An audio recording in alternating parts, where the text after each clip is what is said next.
This channel does not promote any violent, harmful, or illegal activities. All content provided by this channel is meant for an educational purpose only.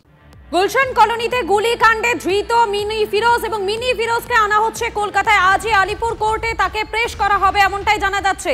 বিস্তারিত জানবো, আমাদের সঙ্গে রয়েছেন আমাদের প্রতিনিধি সায়ন্ত রয়েছেন। সায়ন্ত, অবশেষে মিনি ফিরোজ তাকে পাকড়াও করতে পেরেছে পুলিশ।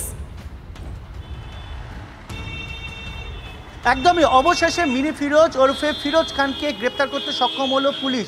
শুধু তাই নয়, যে কিন্তু বিহারের থেকে দিল্লিতে পালিয়ে গিয়েছিল এবং দিল্লি থেকে অন্যত্র পালানোর ছক কষছিল, সেই সময় কিন্তু পুলিশ তাকে ধরতে সক্ষম হয়েছে।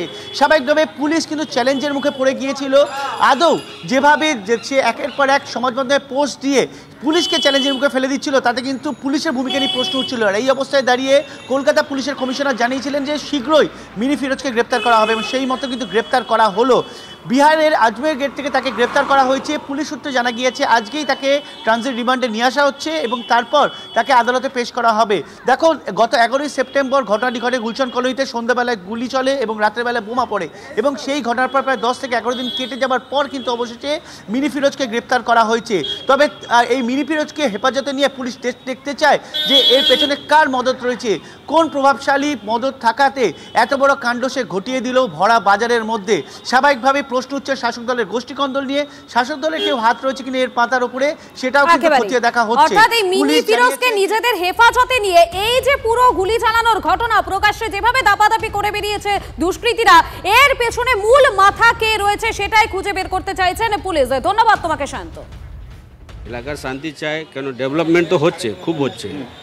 হ্যাঁ, আমার এলাকা যে কাউন্সিলর আছে সুশান্ত দা ঘোষ অনেক ডেভেলপ করছে এখন। আর শুধু শান্তির দরকার ছিল, সেটা নিশ্চয়ই আশা করি আবার শান্তি থাকবে। কলকাতা পুলিশের উপর আমাদের তো ভরপুর আস্থা আছে। কলকাতা পুলিশ যা করছে ভালোই করছে, আর আস্তে আস্তে করে সামান্য হচ্ছে। আমার আপনার আস্থা আছে কলকাতার পুলিশের উপরে। কলকাতা পুলিশ যা করবে ভালো করবে, এলাকাকে শান্তি করার জন্য পুলিশ যা যা ব্যবস্থা আছে পুলিশ করবে।